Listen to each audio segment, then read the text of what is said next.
We are joined in studio now by someone I have been curious about and looking forward to meeting for a long time. I've heard a lot about him.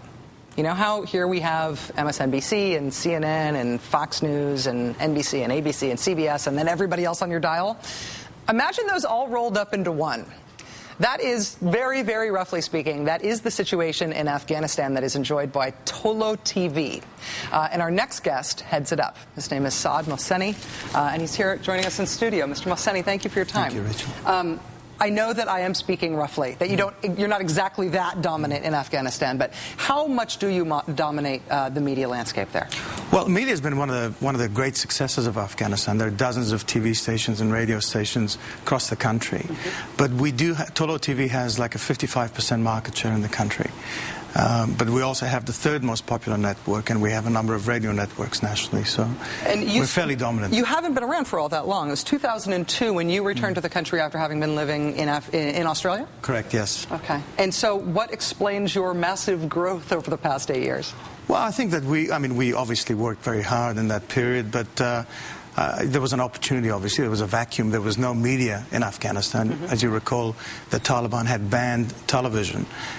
So it was a virgin market, and there was an enormous opportunity for us. We went back, all 4 siblings, and today we have about 700 employees, and as you said, we're fairly popular. Well, what are the technological challenges of coming into a market in which television has been banned? How much of the population, both in Kabul and outside Kabul, actually had access to TV? And then are they getting you on open-air broadcasts, or are they getting you on satellite? Both. Okay. It's mostly open-air, and the challenges are numerous. There's no security, there's no electricity, there's no water. So all of these challenges you face on a daily basis. And of course, we don't even have internet. We have to use satellite for internet connectivity.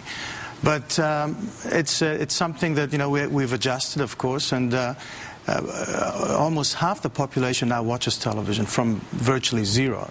So it's been driven by the demand of the consumers. They don't have electricity, but they buy small generators, they buy small TV sets in order to watch television. And is there conservative religious opposition to people watching television? Are people taking a risk by doing it? Absolutely. Well, we face numerous challenges on a daily basis from the religious establishment who don't want television, who don't want to see men and women together on television. They want to see music on television.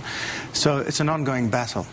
In terms of your programming, you're not just news and information. You're also doing drama. You've gotten a little press here for Afghan Star, which is a little bit similar to American Idol, is it? It is similar, yes. How does it work?